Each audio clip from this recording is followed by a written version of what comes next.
Thank you everyone for coming. I'm Megan, I'm the director of OCHI, and we're just delighted that everyone could make it for this beautiful conversation today. Well, that's premature, but. We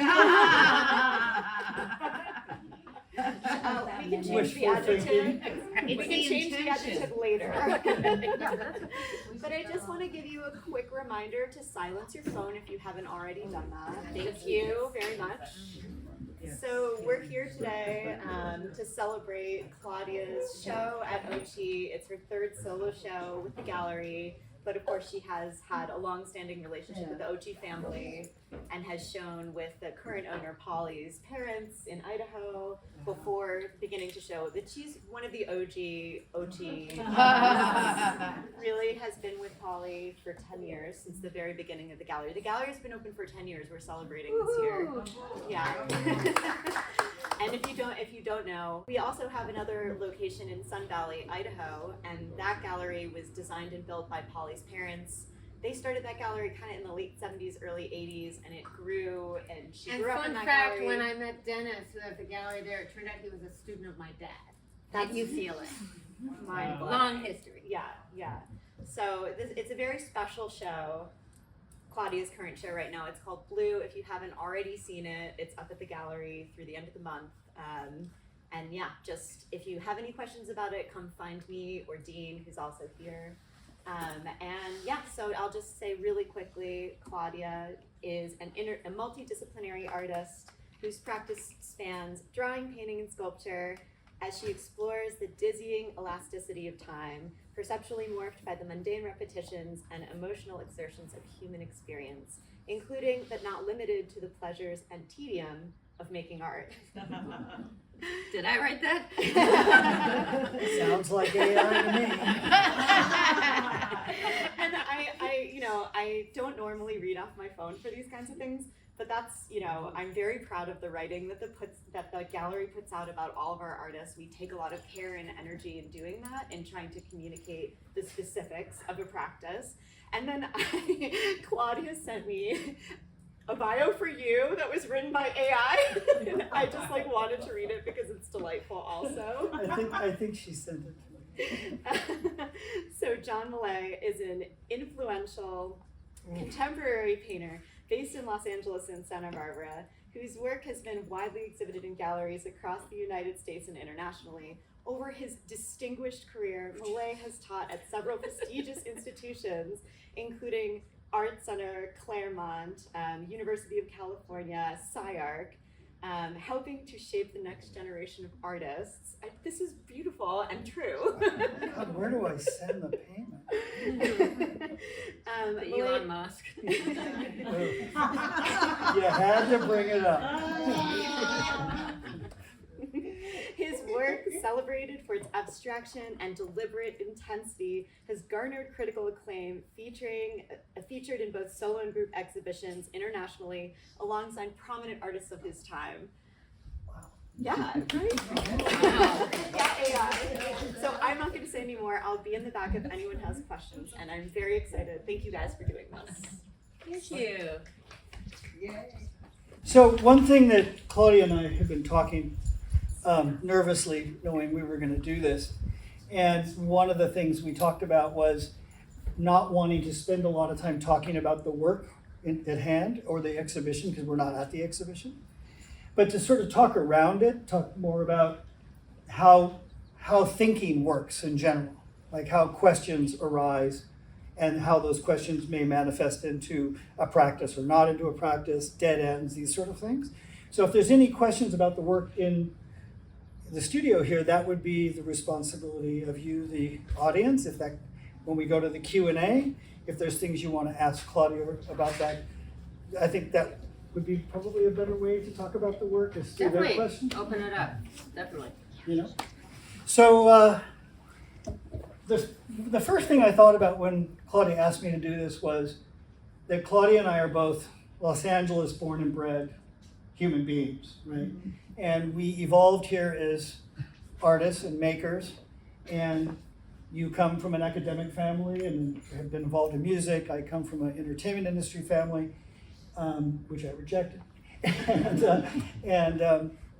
I wanted to first ask you sort of like, how do you think being a Los Angelino has been influential to you? Because the age that we are, we grew up in a time when being a Los Angeles artist was a rather defensive position. And LA artists for many, many years, many of you know this, we always had this chip on our shoulder about New York City and New York, and we were considered second-class citizens. And so there was this kind of underground quality to our attitudes, right? We were these outsiders. We were not fully accepted in the East Coast, and it mattered to us. But we chose to be here. We chose to stay here and build a culture here. How do you think that's impacted the way you traverse your multidisciplinary work? Because it seems like there's a freedom in your work that seems to come from being an outsider, essentially. I think the freedom in my work is just the way I'm built. Like, I don't know how to do it any other way, but it was something I resisted early on. I didn't know I couldn't force myself to narrow my interests. But I completely relate to what you said about New York. When we were coming up, it was still all about New York. It was how fast can I get to New York? It just felt like working in LA, you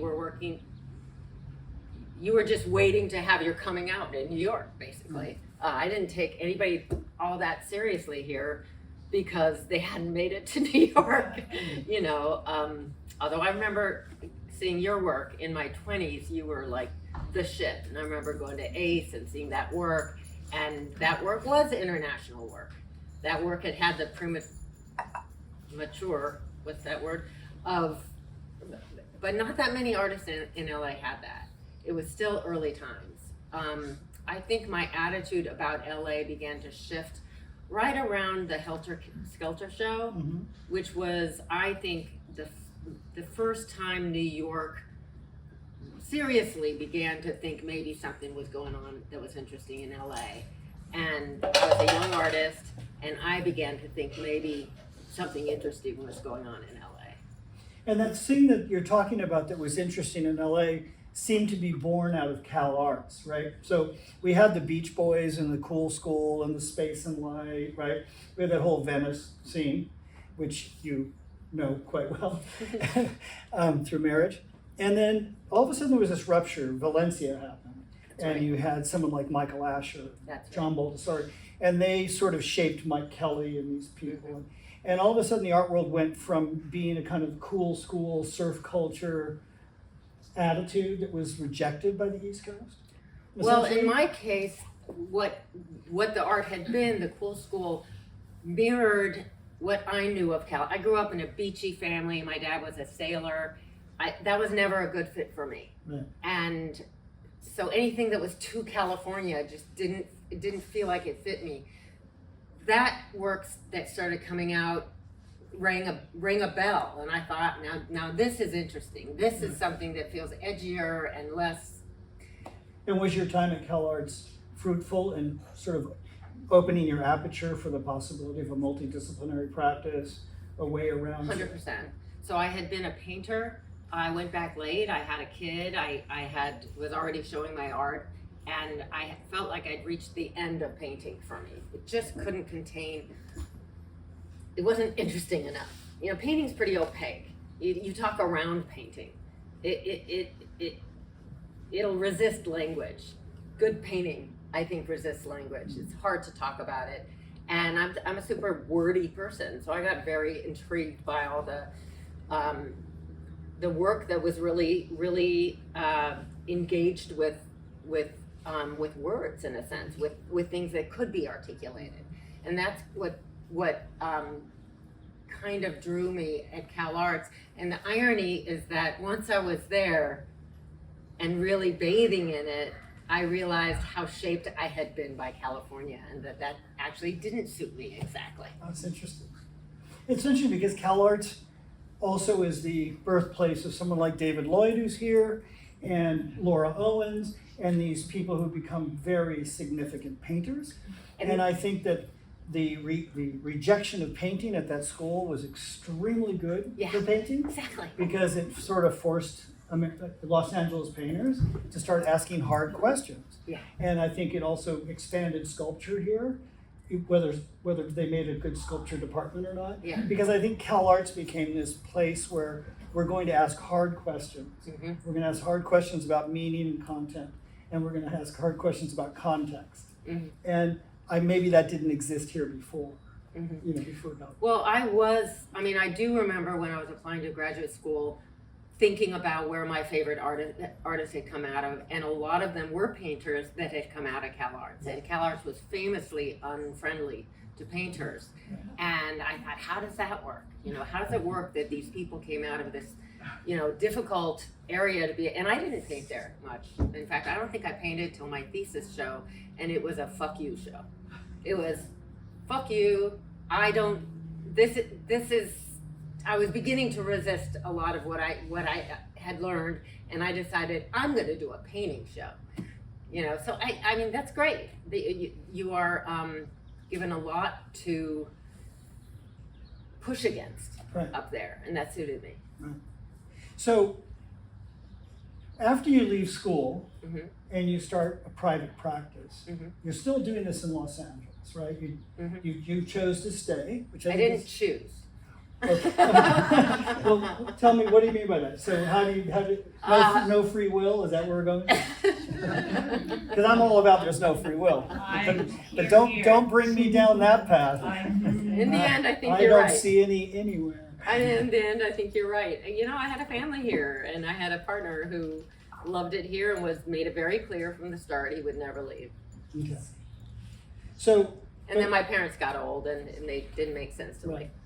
And now you spend, both of us who are born and bred Los Angelinos, we both spend a significant amount of time away from the city that really defined our practices and our lives, right? So I'm in Santa Barbara and you're upstate New York. And here's what's so interesting about moving away. You can't take the LA out of the kid. No. So you go somewhere thinking, this is more suited to me. And as soon as you're there, you realize, God, I'm an Angelian. Like I really am. I would And proud imagine- of it. Yeah, upstate New York, I'm sure they're just like, have you met Claudia? Well, because if they have to be doing that, because they do that to me in Santa Barbara. 'Cause they'll say hi to me and how are you? And I'm like, what? Just like, what's this nice thing? Very confused by all this pleasantry. So how has getting distance from your studio here, your life here, your gallery here, Mm-hmm. your community here, Mm-hmm. and isolating yourself in upstate New York, because you really did that. Like you bought a house, built a studio, Didn't know a soul. and now you're asked, how has the questions around your practice changed by getting distance from a robust community like Los Angeles, where you have a lot of friends and people who really are interested in you and your work, and you have a dialogue, exhibitions, lectures, so forth to go to. And now you're there, you're isolated, it's you and two feral dogs. Mm-hmm. How does that go? It's really great. It's really great to have nobody know you and to have nobody know anything about you or your work, and to be brand new, and I see differently. I realize I've been here my whole life, so if I go out to see art, it's just, I know a lot of the people, I know the galleries, it's all very familiar. You're bringing a bias along that you don't even realize it. And going to New York is, it's like being 20 years old again and seeing things for the first time. I don't go to enough art here because of the traffic and because of whatever. I go all the time there. I go to museums, I go to art shows. I mean, you go into New York City. I go into the city all the time, and I think it's just shaking it up, It also How reminds does it change the way you're thinking about your practice? That thing that Gustin said about, when you go to work in your studio and it's really crowded and your professors are chattering and your friends are chattering and your peers are chattering, and one by one they leave the room. Yeah. And eventually it's just you, and eventually you leave the room, and that's when the work starts. Right. There's nobody in the room. It feels so far away from anything I know. It's very, very quiet. It's kind of bucolic. And I feel like what I have to do typically to get to work is to put a little energy into emptying myself out, you know, shutting down the noise. There's no lag time there. I walk into my little garage studio and it's just silent. Nobody's coming to visit me, you know. It's very liberating. Now, Love it. but the work that's at the exhibition and the blue work here is predominantly done here, correct? Predominantly, I did figure out. Sounds like my life. I did figure out some. I had done this blue project, and I went to New York, understanding that I probably had to figure out a way to put some of these behind glass, and I wanted to figure out if I could make them on paper, and I made that a project in New York. Mm-hmm. But New York is where I began my next body of work. It's a way of sort of like closing that. I've been trying to figure out, how do you have two studios? You know, so I work on smaller things there, a lot of experimentation. I don't know that place has an impact on my work so much in terms of what it looks like, but it has an impact on my brain. Okay. You know, it's just much quieter. I do a lot of drawing there. I work longer hours there. There's no distractions. There's no distraction. Yeah. Well, that's kind of when I moved to Santa Barbara, I didn't know that Santa Barbara was the most boring place in America. I found that out once I moved there. And I've never read more in I love reading, but now it's kind of horrible. It's like maybe I need to see somebody about it. 3-4 books a week, painting all day long. It's so boring. We have mirror lives. But it's interesting because the voices have been such an essential part of being how do I put this? Like an international artist living in an international city. That's what we live here. Right. And all the artists that are in this room, we're all international artists dealing with these kinds of problematics that are not only being asked and answered by LA artists, but artists in Germany and Belgium and New York. And so these questions have a kind of international sort of center to them at this point. Yeah. And we each, of course, possibly because of location, possibly because of access to materials and fabrication, there may be some vast differences in the end result. Here, this is true. So my art store in New York is Michael's. Michael's Craft Supply is like all that's going on in up Santa there. Barbara too. So sometimes my color choices have to do with what Michael's has on their shelf. You know, I don't want to wait 2 days to get the Jerry's Artorama delivery. I started cutting out pieces of craft felt. Don't move is what we're trying to tell you. But I have noticed there's some things I really appreciate about being in the city. Like here, I need eyeballs on my work. I want to talk to somebody. There are, 30 people I could call up and say, hey, can you come over? There's nobody. I made a friend. He's a photographer. So but even so, I'm like, could you come over? So here's a question I have for you, because of the way you work, there seems to be this moment where there's a set of questions that you're going to pursue. Yeah. And then that set of questions is attached to a process and a material, and the material may inform the process. Yeah. Okay? Is that fair to say? Yes. And then you go down this rabbit hole of whatever that's going to be for a period of time. Do you have any idea what is the end point? Like what happens that all of a sudden you stop and then you pivot? What is that trigger? Because we all know artists like Diebenkorn, or they kind of did the Ocean Park thing forever, right? Or Bob Ryman. There's so many artists who have a set of questions that they can unpack in a very narrow but very expansive simultaneously way for a lifetime. But you don't do that. You're in, you hit it hard, and then you stop. I like what you said about my practice being like a filmmaker. It's true. I will start something that, I get excited about something. And somebody once said to me, about painters actually, but I think it applies to everybody, that we create problems for ourselves. Yeah. You call them questions. I think of them as problems. Right. And that you set about engaging with these problems. And I think the end point for me is when the problems they're not coming up anymore. and I completely lose interest at that point. Is there a kind of cycle of it? I'm thinking of what John Cage said when he said you do something and then you do something to the thing and then you do something to the thing you did something to, Yeah. and you do this until it becomes boring, Yeah. and then when it gets boring, then you do it again. Yeah. Right? So he's talking about moving beyond, like when you've asked and answered the question or to your best of your ability, or what Yeah. you think you're doing, Yeah. that's not when you're done. Right. Right? It's kind of like Right. Samuel Beckett. Yeah. It's the same kind of idea. Like now we have to push beyond. Yeah. Right. We have to go into that. Yeah. Do you go through? Do you have cycles where you think this is exhausted? I must go on, like in a Beckett way. I do. And then I don't say I must go on, but what happens is another problem comes up. Okay. You know, it's I think it's done, and then something's niggling at my mind, and it's not done, and I go, you know, and I go further into it, and then that gets exhausted, you know. And this is a question I love to ask anytime I have the opportunity to ask an artist when I get to do this, which isn't that often. How much of the time when you're working on a project do you resent the questions you're asking? You're angry at the process. You wish you never started it. I mean, because it's not all happy times. All the time. Okay, so how do you navigate all of that kind of? So at the beginning, there's always this, you know, huge excitement.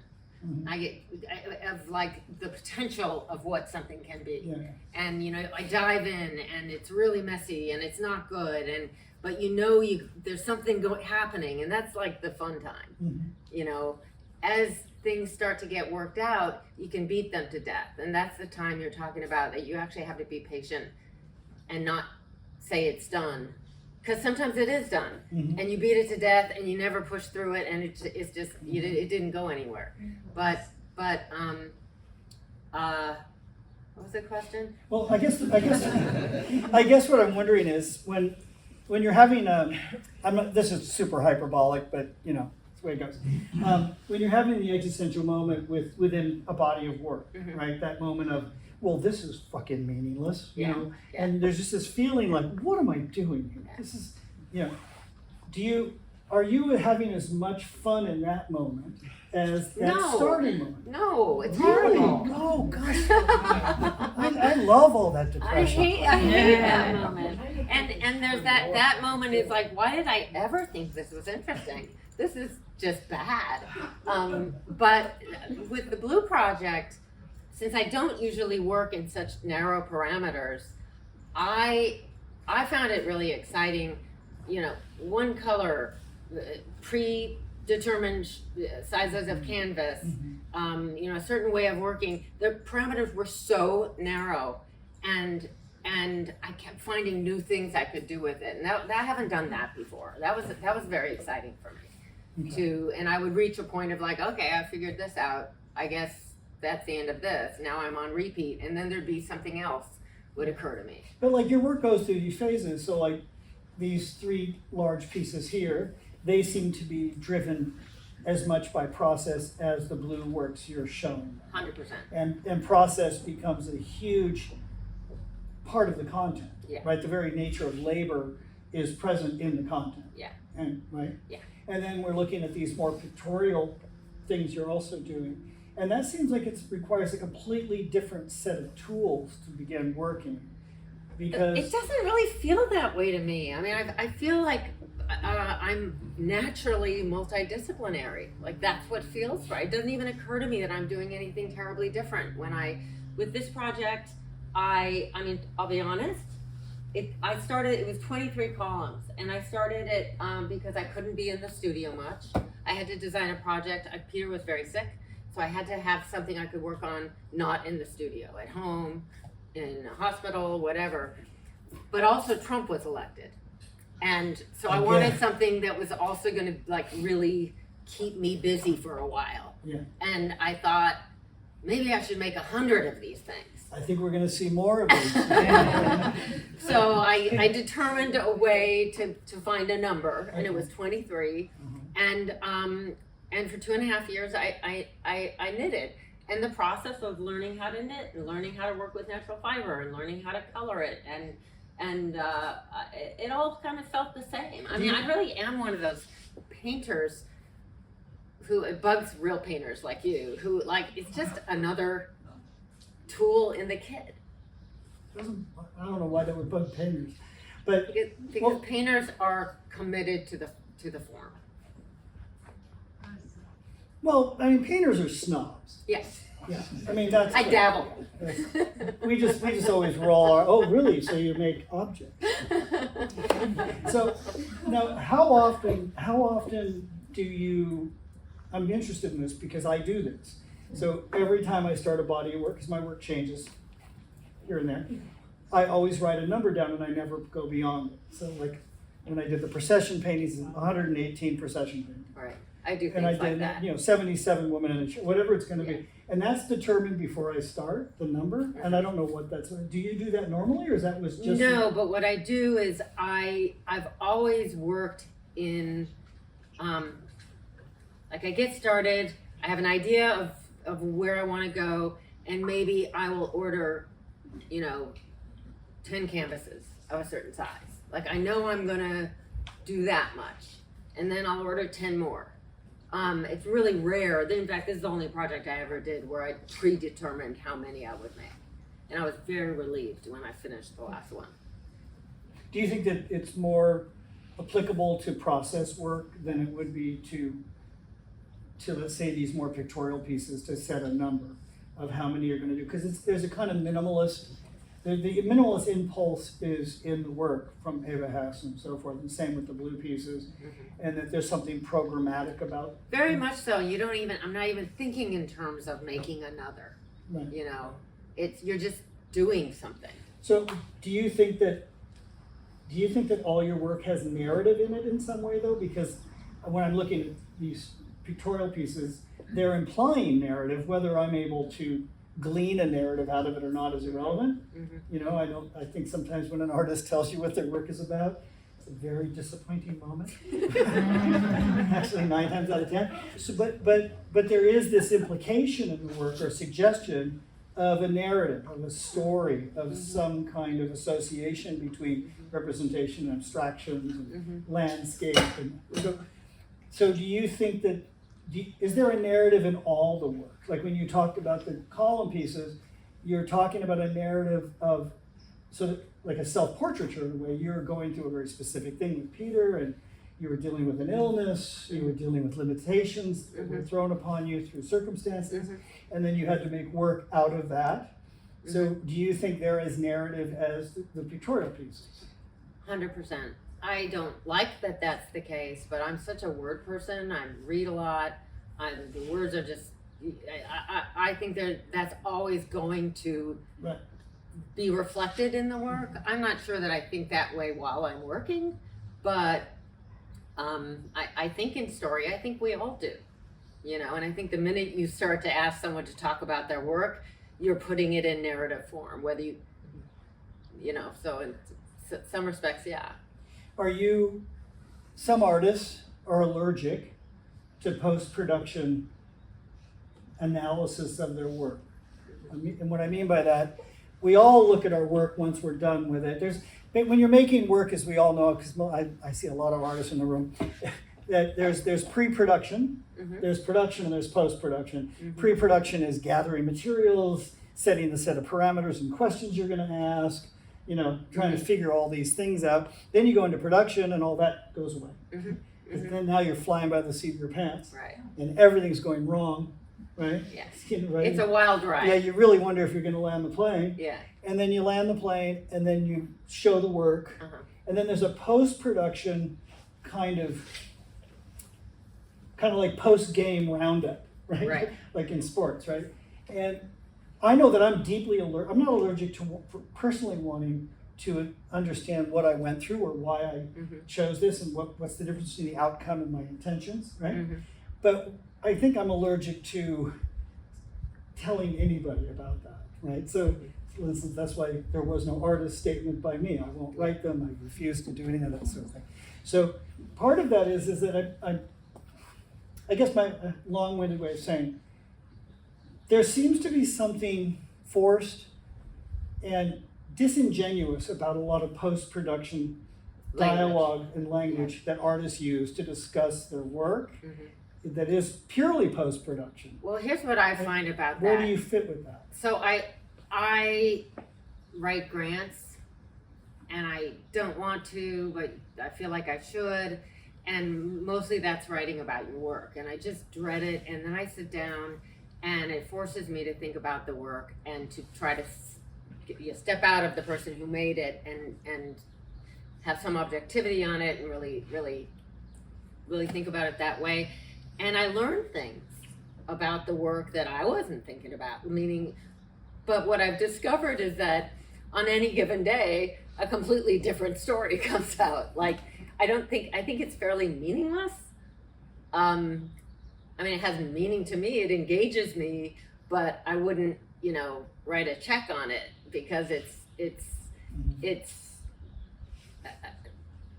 applying language after the fact, right? And I happen to find that really fun. I do like talking about work, particularly other people's work. That's other people's work, because that's part of how I process. That's just spilling the tea. Yeah, yeah. But I've gotten over the years, especially listening back to myself, if it's recorded or even things I've written, I'm kind of horrified after the fact. Like, oh my God, I said that's not even true. So I'm kind of with you. Like, I just assume not talk about my own work. But you asked me a question, When I was a young painter in my 20s, I guess, John Yao, a New York poet and very extraordinary writer on painting as well, wrote some of the most extraordinary writings on Jasper Johns, in my opinion. So he came to my studio, and I was completely shocked that this individual was in my studio. Absolutely. I could not believe it. Such a hero to me, his writing, his poetry. And I was young, and I'm talking him through my work, and he literally looked at me and he said, "Would you just shut up?" And it was so beautiful because it came from him. Yeah. Because it was like someone else, But I just was like, why? And he said, "You're completely robbing me." Yeah. And he goes, "You're making some assumption I don't know how to read painting." Yeah. And it was so powerful. And since that day, when someone wants me to talk about my work, I just don't want to do it because I don't want to rob them. I also deeply, you don't want to rob them of that experience. You don't want to tell people how to feel. Absolutely not. And that can happen where you basically, I always read wall text, but I don't believe in wall text. So I am a word person. I do read a lot of art writing. Right. I enjoy it. I like doing it myself. But I think of it as living in a separate universe from art. Like, it's just its own thing. Yeah, well, it has to be. Yeah. Right. It's just like when you read translations, right? So if you're reading Rilke, but you're really reading Stephen Spinder, because he was the very best at Rilke translations. Yes. But you're actually reading Stephen Spinder poem, not a Rilke. Right. Right. And good art writing is its own art form. So you and I were on the phone discussing your blue pieces, and I don't know how it came up, but something about the association of blue, and people saying things about blue being calming, and these sorts of things. And when you said that, I said to you on the phone, I said, "That's odd because I think your new pieces are extremely violent." And I said, "Save it for the talk." So how? Tell me why. Well, first of all, I don't think a color can have a general association that we all share, that blue is calming, right? Certainly certain blues perhaps are, but there's something about the density of this particular blue you're using, and the fact that there's the residue coming off the bottom of the panel, and that you're recording that element too, that there's something going on in it that seems to speak to a kind of action that is coming out of something psychological and darker and more broody and more rumination than it is about. I don't see, they don't make me calm by looking at them, and I don't assume when you were making them you were calm. Well, first of all, here's what I think you're picking up on. These works are all about the action, and they also are a race, because the secondary object that's kept catching the dust I have to saturate it and make it wet, and when the dust hits it, between the medium and the dust, it turns to paint. Right. And it sticks to it. But it's a water-based material I'm using on the canvas, and it dries really quickly. Mm. And so particularly a large one, I'm a little hysterical while I make, because I gotta cover this thing before the bottom dries and the dust stops sticking to it. So it's very, very active. And I have to be completely ready, and everything has to be just there, and then I only have so much time to do it. So I think the action is kind of violent, just in that it's so fast. If you're gonna be poetic about it, I would say that a solid turning into a dust, there's something about matter changing. The association, of course, is the physical body. That's not a quiet, gentle moment. That's true. We don't know that until a certain age. And then it's just like, wow, this just sucks. So, are you done with these blue pieces? Essentially, I am. I'm still making. Now that I'm back here and the show is up, I'm sort of revisiting this project, but I stopped it, over a year ago. Started doing other work. So the show is prompting work. It is. So how often does that happen where you, for instance, not based on a show, but just you're rambling around the studio and you crack open a flat file you haven't been looking at for a while, and there's a suite of drawings that you did X amount of years ago, perhaps, and all of a sudden you see them in a different way, new eyes, and they spark a completely new set of questions on how to proceed. So does that happen? Sorry, that's my iPad. Does that happen frequently? It doesn't happen all that often, but I like to have things out in the studio, so that will happen in a way, and it occasionally happens. But usually, what happens if I put up a show, I'm really familiar with the post-show kind of dead period, and where I think I'm going to get right back into my work, and it's really hard. So I've begun trying to, cut that off at the pass by starting something new that's waiting for me, Right. And this time what happened is I'm in LA, the show's up, there've been people coming through here. I kind of put aside what I was doing and found myself re-engaging with the blue work. Also, it doesn't happen that often, but it's happened this time. Because it seems like the rope was something that existed in your work. You're right, yeah. You brought it back. That's true, actually. Good point. You're You know- so smart. But I guess the reason I'm asking that is I'm really curious when you're an artist for an extended period of time. I used to teach. I'm sorry for any former students. If I could give you your tuition back, I would. So, young artists tend to be reacting against something, right? Like maybe the art that came right before them, Right. or they're embracing the art of their time. You have the rebels, and then you have the sort of the more sort of religious types. I call them the ones that are really sacred to what's already there. And you start working from outside yourself, right? And everything is sort of an external stimuli. And then after a certain amount of time, whether you know it or not, a body of work accumulates. Right? And then you start to realize you're looking less outside. Right. And you're working from the studio in your own practice. Okay, so the rope is another occasion where that happened, where I had made a sculpture using rope, a large sculpture, a hanging sculpture, and I got really interested in the material, and I wanted to make something smaller, and the way I thought to do it is instead of using big fat rope, I'll use string. It'd be a way of, making it more manageable, smaller. And this is typical of how I work. And then I began drawing string.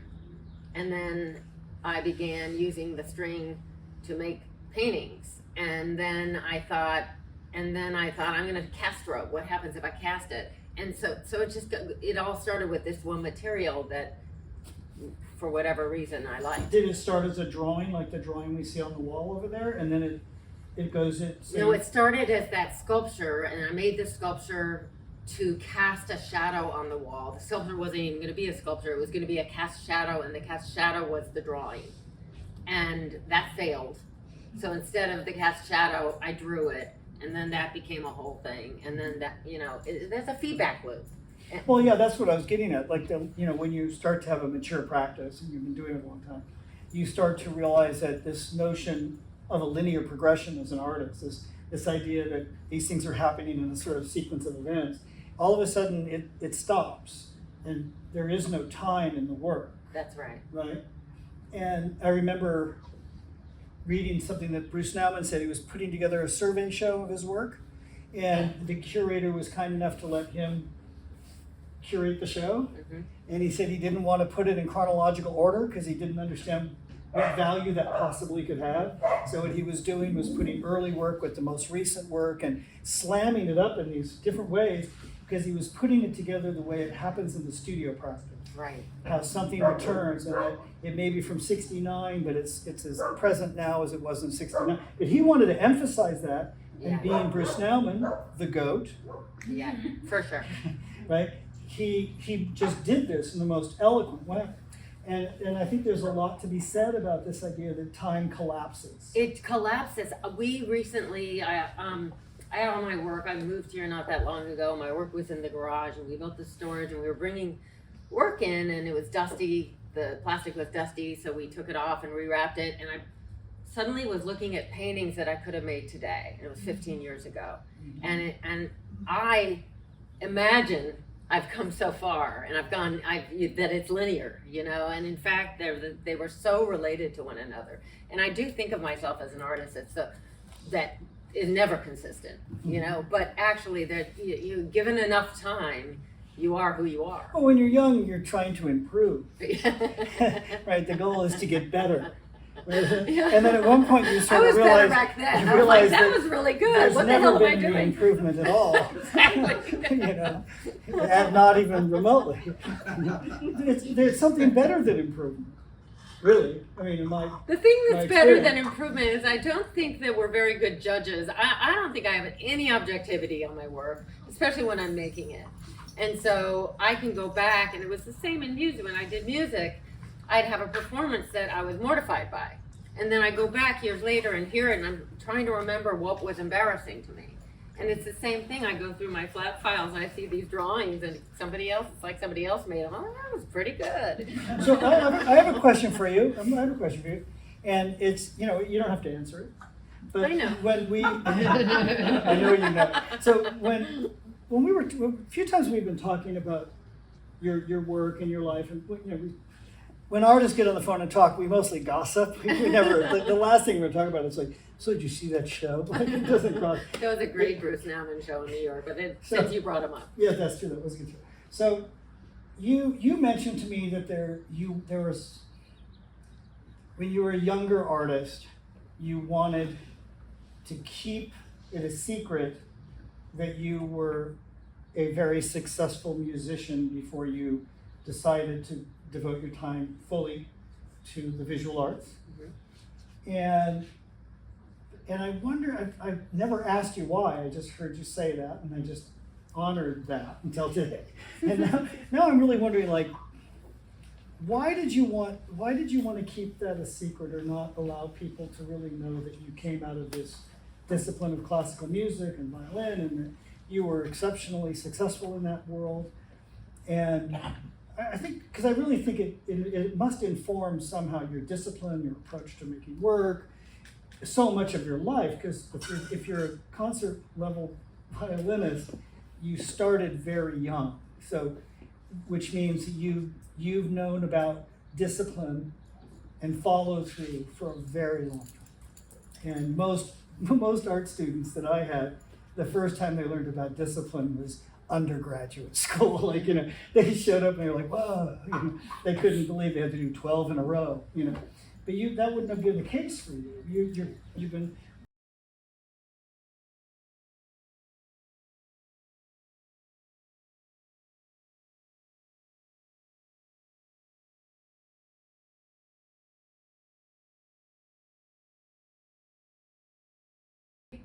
If somebody knew I had a serious other discipline, What do you think? What is it about the art world that?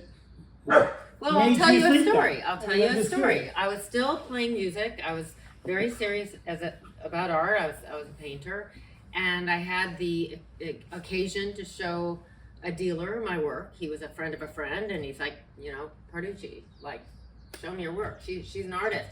And he knew that the two of us knew each other from music. And he just looked at me and he said, you can't do two things. And I was maybe 25 years old. And I just thought, I will never again mention, I won't let somebody know that there's anything else that I have any interest in. And I think we tend to, we like to put people in categories. And I'm so grateful for my whole life and practice come out of my study of music, and learning that the patience that you just don't start out good, Especially with the violin. Well, or as an artist, there's some people come out fully formed, but most of us don't. It's a lifelong practice. Violin is a lifelong practice. I mean, people ask me why I don't play anymore, because I'd be terrible and it would be unacceptable. And so it's a level of commitment and discipline and the rewards of that. And I absolutely just took it from that and applied it to this. It's interesting though that you bring up that place that we like to imagine is a very open-minded, progressive place, the contemporary art world, is that's not really the case. It can be a very narrow, very myopic, very actually radically conservative place. I mean, I'm sure David Lloyd can attest to this, and maybe Steve, that when we were coming up, we were told by the powers that be, the artists we admired, kind of keep it down that you're surfers. Yeah. Right? I still have that bias. Like, remember that? Like, I remember I'd meet, like Steve Prina was like, John, you might want to, that whole. Too much of a bonehead. Yeah, like, you're a surfer, and I remember. Because you have to be really smart to make pictures. Yeah, you gotta be super smart. Yeah, no, that turns out not to be true. But it is interesting that the art world has these kinds of, I guess what it is when you're in it, you don't see it as this big, wide open, warm, fuzzy place of, it's very critical. It can be very dismissive if you come out of surf culture, music culture. 100%. And I hope the younger generation, like your son, because by the way, this is a whole family business. I hope your son's generation don't. Sadly, no. Sadly, no. That's gone. Yeah. Yeah. No, I think that, I don't think it's just our culture. I think it's, go to any office building and you'll find the same thing, that it's got its unspoken rules. And everybody, it's so funny because artists are all about breaking rules, but actually you go into the culture and there are all sorts of rules, and you're going to suffer if you step on them. Well, there is also then we have the outliers, right? We have someone like Julian Schnabel, who's I believe is an exceptionally brilliant visual artist, but he's also a very good filmmaker. And and he's been able to cross over. Cy Twombly, which maybe a lot of people don't know, was a concert level pianist. Oh, I didn't know that. And he played all the time. When I visited him in Europe, he played, right? And I said to him, you should record like an idiot. And he was like, no, this one's for me. Like, he's already had to give up most of his happiness, as he said, to the art world. So he didn't want to give it up. But But most artists I know are exceptionally good at more than one thing. Artists are incredibly entrepreneurial people.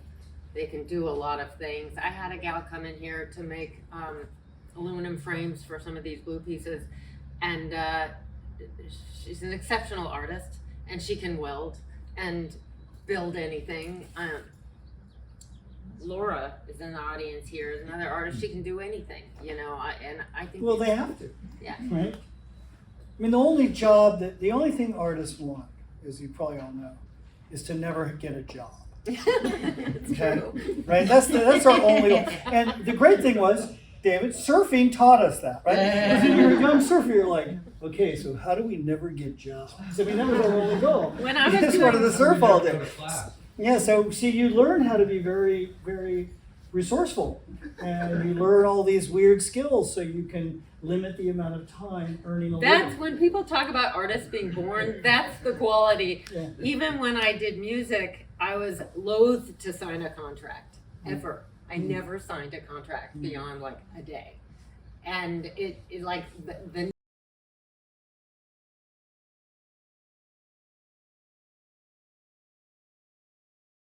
really young. But when you were a practicing musician Uh-huh. and you were working Mhm. and you worked a lot, Mhm. weren't you at the same time going to art school for a while? I was For pretty your much the undergrad. whole time. For your undergrad? Did you? I was an itinerant student. I went to college for like 20 years. I'm not kidding. I went to 7 different colleges. I left home really young. So I was on my own and I was supporting myself and trying to go to college while supporting myself. And so I would go for a year here and then I'd stop and work for a year and then a night school here and then stop and work and then try doing it in Europe for a while. Like, I loved school. And but that accumulated enough to get a degree so that you could go get a master's. Yeah, but even then, when I went to get a master's, I had like 2 credits missing for that school, and I had to do undergrad yet again to qualify. What do you? Here's a. Oh yeah, we're ready to go. Oh no, I just maybe we could open up for questions. Okay. It's been about an hour, and it's a great conversation. Wow. Maybe some. Okay, maybe well, some I'm folks fine. have some Let's- questions. I did have one quick question.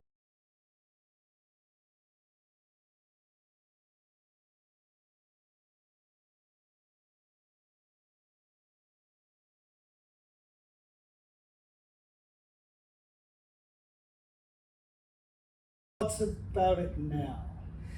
It's funny you should ask because of my son, I have a lot of young people in my life who actually think I know something. You know, like, should I go to grad school or whatever? I used to say absolutely. It was so great for me. I loved it. I don't have the same issues with it that you do. My main issue with it is that it's just too much money. Like, no, that it's there was a tipping point, which was like 30 grand was pushing it a year. You know, now it's like 70 grand or something. I just don't think the value is there unless you're really rich. But I found it, you know, really great. Filled my head with a lot of nonsense. Gave me time. That was a bunch of working all that out. I think helped me find who I am as an artist. I don't think it happened there, but I think that complicated it, which is never a bad thing. Yeah. I'm not a disbeliever in education. But what I don't like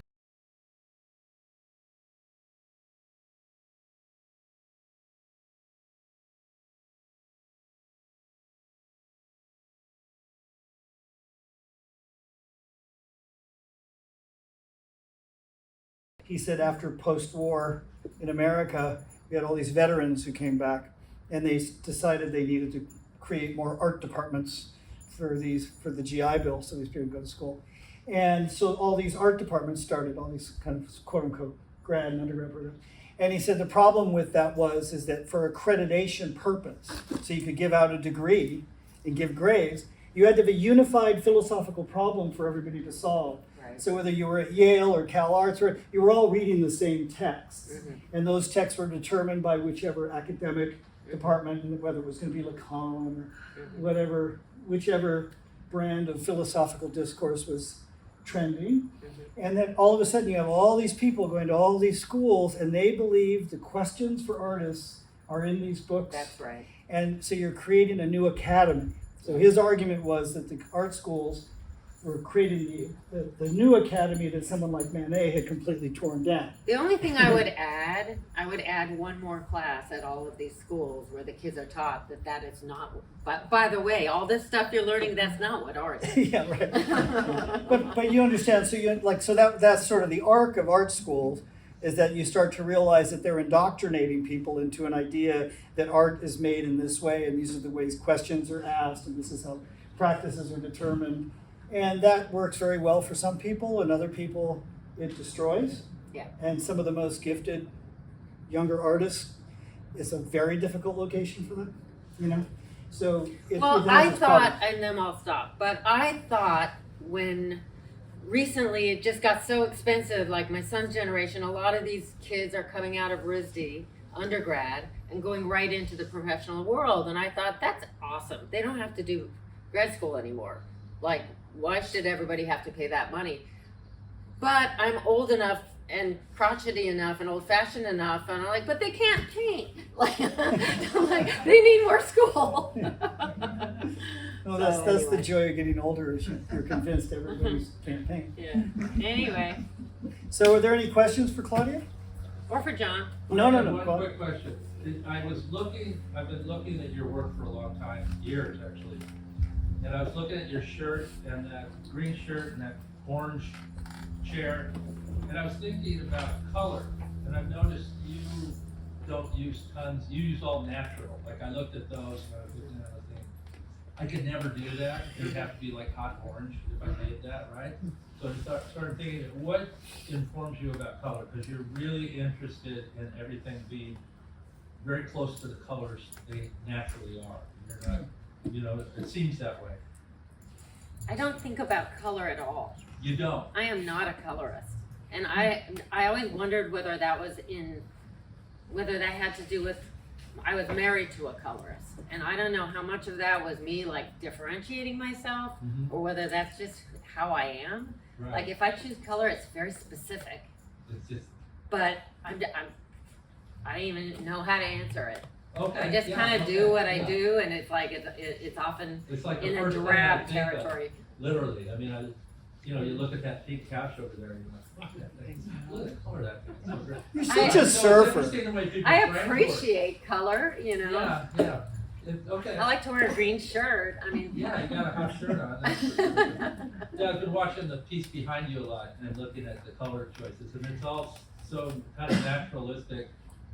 And yeah. I mean, sometimes I'll do color, I'll think I'll be ornery. Like I want to do a color that's going to be unattractive yeah, you're or irritated. irritating. You Right. know, I use color that way. But I won't say to myself, The painting when you did this bizarre beige. yeah. That was just like, wow, that's ugly.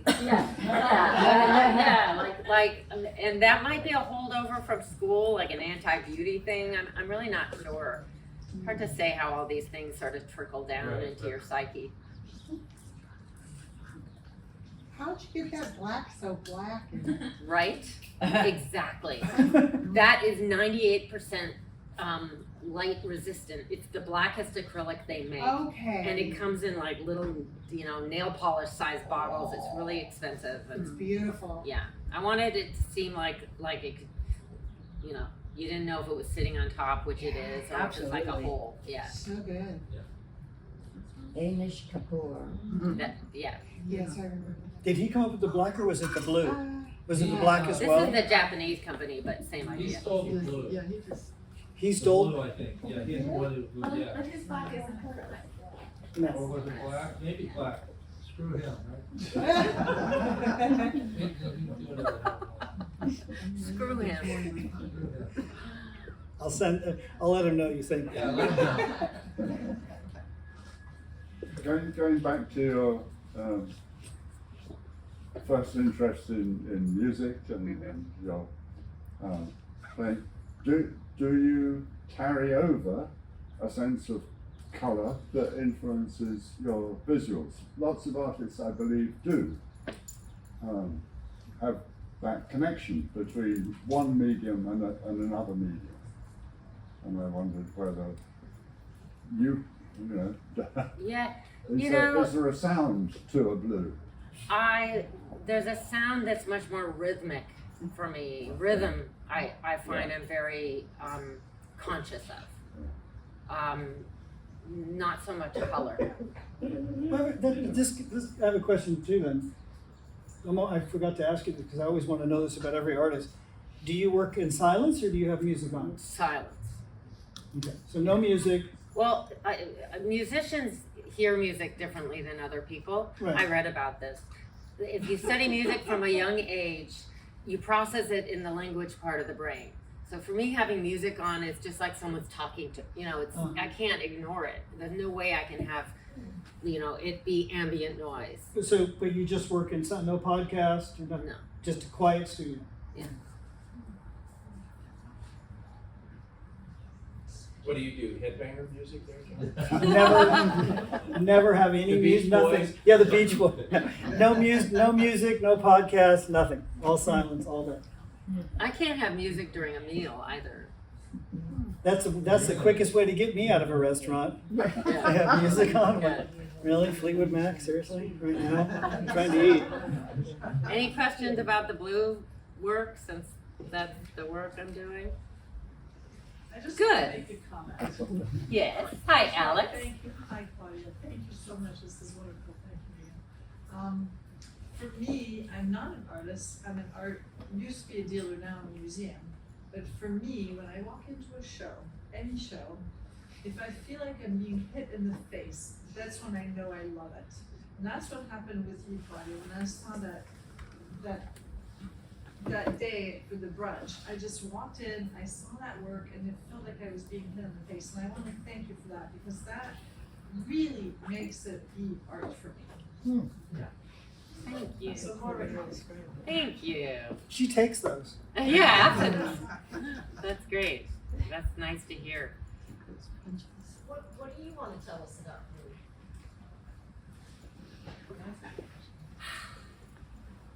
blue? Here's what I'll tell you about it for me, since I'm not a colorist and I don't think all that much about color, but I worked with one color for over a year. I was like, so this is what people mean when they get into color, because I developed a deep appreciation of it. Like, this is intense. This does something to your body. What did it do? I'm not sure. Something though. It did something. But because I'm me, it fascinated me because in a sense it was arbitrary. Like, I didn't choose it because I love blue. Yeah, you know what's interesting? Like this is a color that I so respond to, and when I've described it to people, I always say I want to jump in it, and I want to just immerse myself in it. And then I think about pools. You feel the same way about, and sometimes the sky. And so you were saying the calming, and for me, Or violent. violent, but you were saying the reason that it's violent. For me, I feel like like a chamber that you would be in where you would want to just kind of meditate. It feels very meditative for me. I understand the violence that you were describing, which was you've got to, like crazy, like a maniac, get that, whatever it is, the paint on so it falls off in the powder and that there's a race to the finish. But for me, I kind of want to jump in it, just like I do feel about blues. They make me soulful. I think blue's dark. Most people don't think of blue as the closest thing to black that there is. It's like blue is very, very dark. The only thing that lightens it up is the inclusion of a white or a lighter color. Yeah. But most blue pigments are really, really, really dark. And Yeah. what I notice in these, the light that is existing in these is reflective. So if you see any light in that piece over there, it's the white walls, it's the lighting that's causing it. And see, and you used it really pure, like you weren't mixing, right? You were using I this. have a question about that. How many blues were you using? Essentially one. I started with, I decided I know color well because I started out as a painter and like only as a painter. You still are. Yeah, but like in my 20s, that's all I did. And I know color well, and I knew I wanted to use French ultramarine.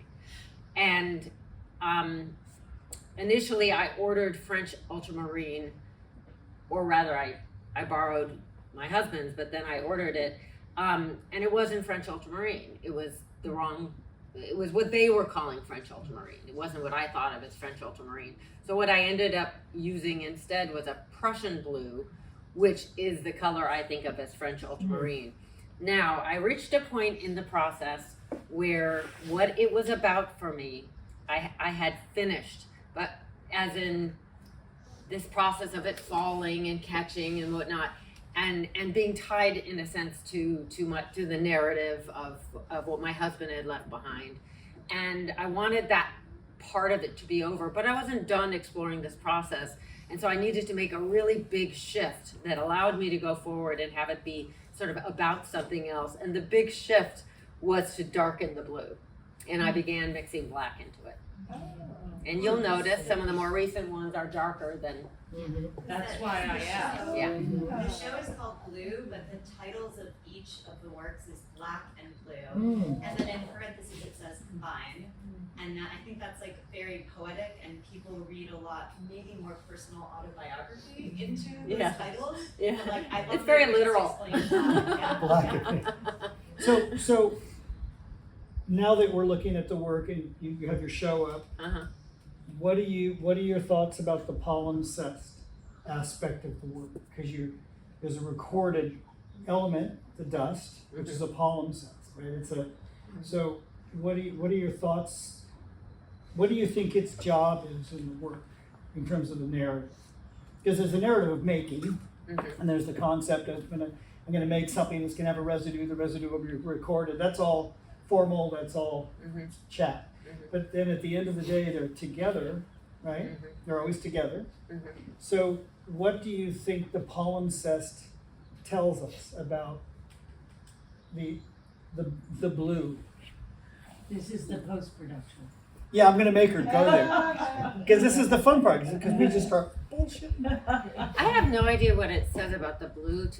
Personally, to me, the part that's most exciting to me is the implication of the action of the one thing becoming another.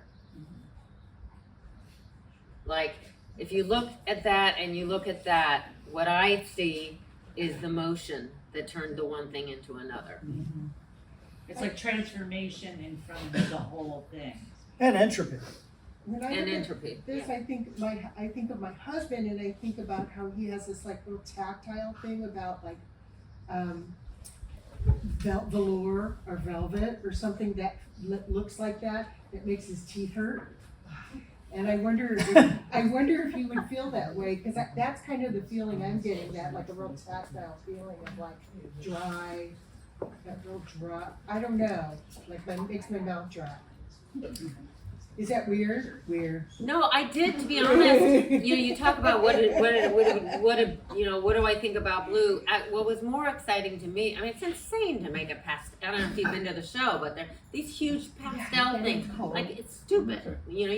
There's a reason people don't do that, but